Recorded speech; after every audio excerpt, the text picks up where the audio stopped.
Hello friends, I am Nisha Sharma. The topic under discussion today is Dr. APJ Abdul Kalam, the Missile Man of India. Doctor APJ Abdul Kalam का ऐसे vision for 2020 हमारे syllabus में prescribe है. Therefore, it becomes necessary for us to at least get aware or to get at least with informed about APJ Abdul Kalam's personal life. APJ Abdul Kalam's family history and early life. Dr. APJ Abdul Kalam was born on 15 October 1931 to a Tamil Muslim family in Rameshwaram, then in Madras Presidency in British India and now in Tamil Nadu. His father's name was Jainulabdin, who was a boat owner and imam of a local mosque. उनके पिताजी एक नाव के मालिक थे और स्थानीय मस्जिद में इमाम थे. His mother's name was Ashiamma, who was a housewife. Abdul Kalam was the youngest of 5 siblings. 5 बहन भाइयों में ये सबसे छोटे थे. His ancestors had been wealthy traders and landowners with numerous properties and large tracts of land. उनके पूर्वज बहुत ही अमीर व्यापारी और जमींदार थे जिनके पास काफी बड़ी मात्रा में भूमि और धन था. But by 1920s, his family had lost most of his fortune. Their business failed, and by the time Abdul Kalam was born, they were in the stage of poverty-stricken. To help the family, Kalam started selling newspapers at an early age. और परिवार को सहारा देने के लिए कलाम ने छोटी ही उम्र में न्यूज़पेपर बेचने का काम शुरू किया. In his school days, Kalam had average grades but was described as a bright and hard-working student who had a strong desire to learn. अब देखिए, केवल ग्रेड्स कुछ नहीं होते हैं. अगर आपका माइंड शार्प है और अगर आप मेहनती विद्यार्थी हैं, ये हमें कलाम से सीखने को मिलता है कि उनके ग्रेड्स एवरेज थे पर फिर भी उन्हें मेहनती और होशियार बच्चे के रूप में माना जाता है जिसमें सीखने की उत्कट इच्छा थी और सबसे प्रिय विषय उनका गणित था. और उन्हीं का ही एक कोट है, knowledge without action is useless and irrelevant and knowledge with action converts adversity into prosperity. अगर हमने सिर्फ ज्ञान प्राप्त किया है और हम उस ज्ञान का कोई काम में नहीं लेते, बिना किसी काम के उसको पढ़े रहने देते हैं, तो वो ज्ञान महत्वहीन है, बेकार है. पर यदि ज्ञान को हम काम लें तो वही ज्ञान गरीबी को अमीरी में बदल देता है. और ये आप देख ही रहे हैं कि कहाँ वो एक न्यूज़पेपर सेलर थे और कहाँ वो हमारे प्रेसिडेंट ऑफ इंडिया बन गए. Education gives you wings to fly. Achievement comes out of fire in our subconscious mind that I will be. शिक्षा क्या करती है? शिक्षा हमें पर देती है, पंख देती है उड़ने के लिए. परंतु उपलब्धियां हमें कब मिलती हैं? जब हमारे अवचेतन मस्तिष्क में यह अग्नि प्रज्वलित हो कि मैं जीतूंगा, कि जीत मेरी है. During his third year of graduation, he was assigned a project to design a low-level attack aircraft together with a few other students. Their teacher had given them a tight deadline for completing the project. It was very difficult. Kalam worked hard under immense pressure and finally completed his project within the stipulated deadline. The teacher was impressed by the dedication of Kalam. अब देखिए, यदि आप में किसी चीज के प्रति dedication है, समर्पण है और आप पंक्चुअलिटी को मानते हैं तो कोई भी कार्य आपके लिए मुश्किल नहीं है. जब वो थर्ड ईयर ग्रेजुएशन में थे, टीचर ने उन्हें एक प्रोजेक्ट कंप्लीट करने के लिए और टीचर ने वार्न कर दिया, एक लिमिटेड टाइम दे दिया कि उस डेडलाइन में काम पूरा करना है. काम मुश्किल था पर कलाम ने उसे करके दिखाया और टीचर उनसे बड़ा इम्प्रेस हुआ। Kalam wanted to become a fighter pilot, but he got 9th position in the qualifiers list and only 8 positions were available in the IAF.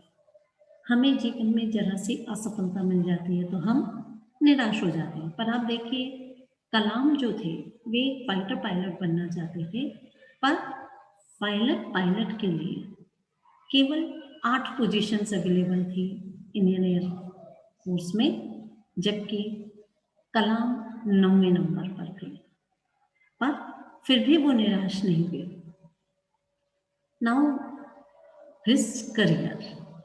APJ Abdul Kalam had completed his graduation in 1957 from the Madras Institute of Technology, and in 1958 as a scientist he had joined the Aeronautical Development Establishment of the Defence Research and Development Organization DRDO.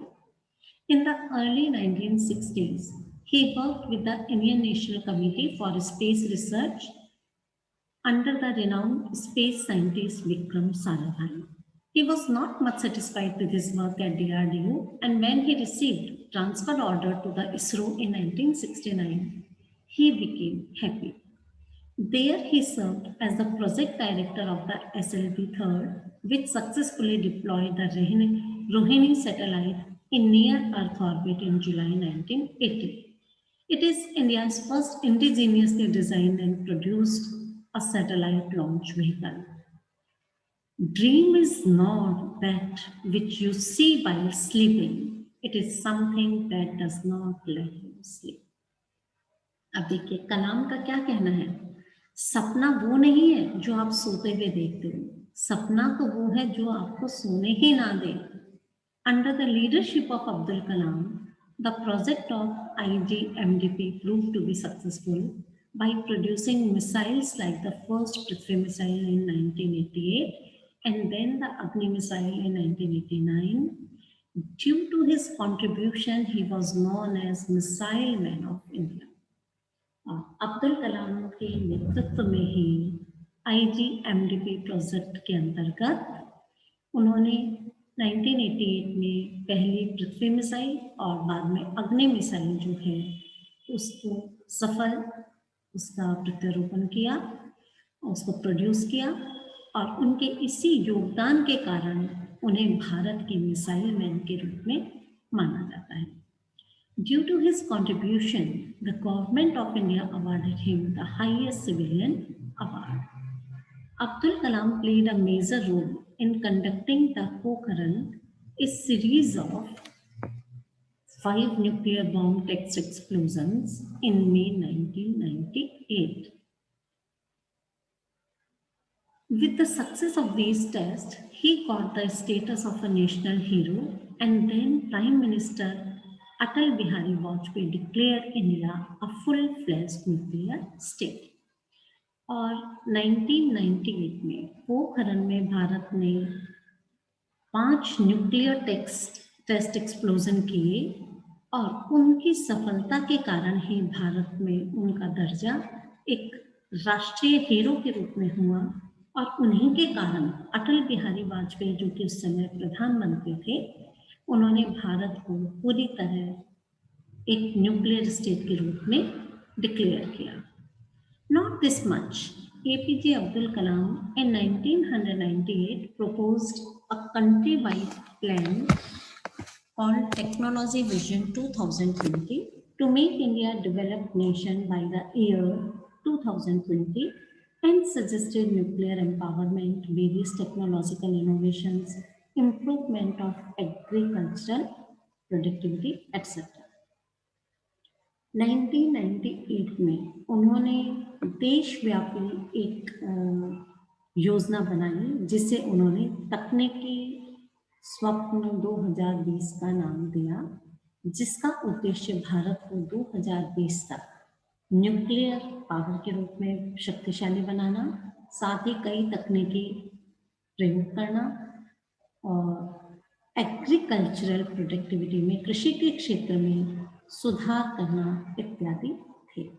और वो क्या कहते हैं, failure will never overtake me if my definition to succeed is strong in, कि failure मुझे कभी भी जीत नहीं सकता अगर सफलता की मेरी परिभाषा बहुत स्ट्रॉन्ग है. Now, as President of India, in 2002, the National Democratic Alliance was in power and nominated Dr. APJ Abdul Kalam for the post of the President of India. Being a popular national figure, he won the presidential election easily. 2002 में NDA जो कि power में थी, उन्होंने मनोनीत किया doctor APJ Abdul कलाम को president की पोस्ट के लिए, और क्योंकि वो एक लोकप्रिय राष्ट्रीय नेता थे, इसलिए उन्होंने भी बड़ी आसानी से ये राष्ट्रपति का चुनाव जीता. Dr. Abdul Kalam served as the President of India from 25th July 2002 to 25th July 2007. He was the first scientist and the first bachelor to occupy the Rashtrapati Bhavan. He was the 11th President of India and elected against Lakshmi Sehgal in 2002. Before becoming the President of India, he worked with ISRO and DRDO. A leader must have a vision for an organization, passion to work for achieving the goals, curiosity to travel an unexplored path, and courage to take decisions. एक नेता में क्या गुण होने चाहिए, ये वो अपनी बातों में स्पष्ट करते हैं. वो क्या कहते हैं? संगठन के लिए उनके मन में एक परिकल्पना या दृश्य होना चाहिए. काम करने के लिए, अपने उद्देश्य को प्राप्त करने के लिए तीव्र उत्कंठा होनी चाहिए, और अनजाने रास्तों पर चलने के लिए उत्सुकता होनी चाहिए, और निर्णय लेने का साहस होना चाहिए. He received the prestigious Bharat Ratna and became the third president to receive the highest civilian honor after Dr. Sarvepalli Radhakrishnan in 1954 and Dr. Zakir Hussain in 1963. उन्हें सर्वोच्च भारतीय सम्मान भारत रत्न से पुरस्कृत किया गया, और वो तीसरे राष्ट्रपति हैं जिन्हें ये सम्मान मिला. पहले डॉक्टर राधाकृष्णन और जाकिर हुसैन को मिल चुकी है. और डॉक्टर कलाम लोगों के बीच इतने लोकप्रिय थे कि उन्हें पीपल्स प्रेसिडेंट के रूप में जाना जाता है. Over the course of his 5-year term, he remained committed to his vision of transforming India into a developed nation. और अपने 5 वर्षों की अवधि के प्रेसिडेंट की अवधि के दौरान वो लगातार भारत को एक विकसित राष्ट्र बनाने की दिशा में ही लगे रहे. इसके बाद नेक्स्ट टर्म में भी उन्हें प्रेसिडेंट बनाने की चर्चा थी, पर उन्होंने उससे इनकार कर दिया. Post presidency period. After leaving the office, Dr. Abdul Kalam chose the academic field and became a visiting professor at the Indian Institute of Management Shillong, the Indian Institute of Management Ahmedabad, the Indian Institute of Management Indore, and honorary fellow of the Indian Institute of Science, Bangalore. He also served as the Chancellor of the Indian Institute of Space Science and Technology, Thiruvananthapuram, Professor of Aerospace Engineering at Anna University, and an adjunct at many other academic and research institutions across India. Now, how he died. On 27th July 2015, Dr. Abdul Kalam was delivering a lecture at IIM Shillong, where he suffered a heart attack and his condition became critical. So he was shifted to hospital, where thereafter he died of cardiac arrest. 27 जुलाई 2015 को doctor कलाम IIM Shillong में एक lecture deliver कर रहे थे. अचानक से उन्हें heart attack आया. उनकी कंडीशन थोड़ी सीरियस हो गई और उन्हें हॉस्पिटल शिफ्ट किया गया. वहाँ पर हार्ट अटैक के कारण ही उनकी डेथ हो गई. His last words to Srijan Pal Singh were, "Funny guy, are you doing well? It is very easy to defeat someone. But it is very hard to win someone. और देखिए थोड़े से शब्दों में कितनी बड़ी बात उन्होंने कह दी। क्या कहते हैं, किसी को हराना बहुत आसान है, पर किसी को जीतना, मतलब जीतने से मतलब किसी के दिल को जीतना बहुत मुश्किल है। Sometimes it is better to bunk class and enjoy with friends, because now when I look back, marks never make me laugh but memories do। और एक बात उन्होंने और कही कि कई बार क्लास को बंक करके मित्रों के साथ आनंद उठाना ज़्यादा अच्छा है, क्योंकि अब जब मैं पीछे मुड़कर देखता हूँ तो मुझे लगता है कि अंकों से मुझे कभी खुशी नहीं मिली, अंकों ने मुझे कभी नहीं हंसाया, पर यादें आज भी हंसा डालती हैं। Dr. Kalam's 79th birthday was recognized as World Students' Day by the United Nations. He was also nominated for the MTV Youth Icon of the Year in 2003 and in 2006. As we know that Dr. Abdul Kalam was the youngest child in his family and was close to his parents and his brothers and sisters, he never married and served his relatives whole life. अब देखिए सेवा की भावना, सबसे छोटे थे और माता पिता भाई बहन थे, उन सबको सर्व करते रहे, कभी उन्होंने विवाह नहीं किया। No doubt he was a very simple person with a simple life style. He on, और देखिए उनकी विरासत क्या थी, a few possessions including veena and collection of books, ये उनकी वसीयत थी। He was a kind-hearted man, a vegetarian, and consumed simple food. For a great man, religion is a way of making friends. Small people make religion a fighting tool. आज के समय में उनकी ये बात कितनी महत्व की साबित होती है। देखिए वो क्या कहते हैं, महान व्यक्ति के लिए धर्म जो है दोस्त बनाने का रास्ता है, और छोटे व्यक्तियों के लिए, क्षुद्र व्यक्तियों के लिए धर्म जो है एक लड़ाई का माध्यम है। According to S.M. Khan, who was close to Dr. Abdul Kalam, who wrote a book, The People's President, on Abdul Kalam, says he lived the life of a true Muslim, but had high respect for all other religions and believed that humanism is the biggest quality of a human being. और SM Khan जिन्होंने doctor Abdul Kalam पर एक पुस्तक लिखी है, उनका क्या कहना है कि उन्होंने एक सच्चे मुसलमान का जीवन जिया, परंतु वे दुनिया के अन्य धर्मों की बहुत इज्जत करते थे और मानते थे कि मानवता जो है वो मनुष्य का सबसे बड़ा गुण है। He would perform namaz every day but also read Bhagavad Gita. Bhagavad Gita, नमाज तो करते ही करते थे पर भगवद गीता भी पढ़ते थे। Playing veena has nothing to do with religion. For him, religion was a personal matter and used to emphasize that one should not make it a matter of pomp and show. वो क्या मानते थे कि धर्म एक व्यक्तिगत मामला है और लोगों को उसका दिखावा नहीं करना चाहिए। He used to say, in your dealings with society, you have to be a humanist. और उनका कहना था सोसाइटी के प्रति अपने डीलिंग्स में आपको एक मानवतावादी होना चाहिए। Dr. Kalam often used to cite the story of how his mentor Vikram Sarabhai asked for church land for scientific research and got it, because the bishop believed that both science and spirituality seek the Almighty's blessings for human prosperity, mind and body.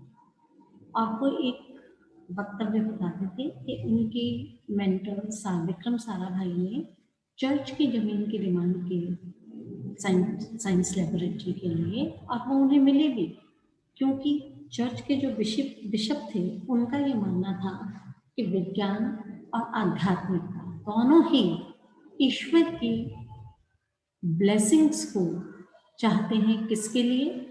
मानव के prosperity के लिए, mind के लिए, body के लिए। अब देखिए APJ Abdul कलाम के कुछ ऐसे कोट्स हैं जो किसी के लिए भी इंस्पिरेशन का कार्य कर सकते हैं। Don't take rest after your first victory because if you fail in second, more lips are waiting to say that your first victory was just luck. हम विद्यार्थियों के लिए तो ये बहुत ही इम्पोर्टेंट है। क्या कहते थे, कभी भी अपनी पहली विजय के बाद आराम मत करो। हमें क्या लगता है एक विक्ट्री हमारे भी और हम शांत हो गए। वो कहते हैं नहीं, अगर आप दूसरी बार असफल हो गए तो अधिकतर लोग क्या कहेंगे कि ये तो बाई चांस बाई लक आपकी पहली विजय आपको हासिल हुई। Dream, dream, dream. Dreams transform into thoughts and thoughts result in action. स्वप्न देखो, किसी भी चीज के बारे में देखते रहो, क्योंकि स्वप्न विचारों में परिवर्तित होते हैं और विचार कार्यों में परिलक्षित होते हैं। If you fail, never give up, because fail means first attempt in life. देखिए कितनी अच्छी परिभाषा फेल की है कि कभी भी असफल हो जाओ तो सरेंडर मत करना, काम मत छोड़ देना, निराश मत हो जाना, क्योंकि फेल का मतलब है सीखने का पहला प्रयास, first attempt in learning. If you want to shine like a sun, first burn like a sun. अगर आप सूर्य की तरह चमकना चाहते हो तो पहले सूर्य की तरह जलना भी होगा। All of us do not have equal talent, but all of us have an equal opportunity to develop our talents. ईश्वर ने हम सभी को समान टैलेंट नहीं दिया, पर हमारे को समान अवसर दिए हैं कि हम अपने टैलेंट को विकसित कर सकें। All birds find shelter during the rain, but eagle avoids rain by flying above the clouds. कि बाकी सारे पक्षी जो हैं उन्हें बारिश में शेल्टर मिलता है, शरण मिलती है, पर ईगल सबसे अलग है। बाज क्या करता है, बारिश से बचने के लिए वो बादलों के ऊपर उड़ता है। Excellence is a continuous process and not an accident. उत्कृष्टता जो है एक निरंतर चलने वाली प्रक्रिया है, एक दुर्घटना नहीं। Do we not realise that self respect comes with self reliance. आत्मसम्मान आत्मनिर्भरता से आता है, क्या हम नहीं रियलाइज करते हैं? My vision, my 2020 vision for India is to transform it into a developed nation that cannot be abstract, it is a lifeline. 2020 का मेरा स्वप्न भारत को एक विकसित राष्ट्र के रूप में बदलना है, और ये अमूर्त अवधारणा नहीं है, ये लाइफलाइन है। The Union Minister for Information and Broadcasting, Prakash Javadekar, released the first look of the biopic of Dr. APJ Abdul Kalam in New Delhi on 9 February 2020. The title of the film is APJ Abdul Kalam, The Missile Man. It is a joint venture between Bollywood and Telugu film industry and will release by the end of 2020. देखिए ये था हमारा APJ Abdul कलाम के बारे में, और उनकी life अपने आप में इतनी मोटिवेटिंग है हम सबके लिए कि हम चाहें तो बहुत कुछ प्रेरणा इससे ले सकते हैं। और नेक्स्ट लेक्चर में हम उनका जो विजन है 2020 में भारत के लिए उसे देखेंगे। Thank you.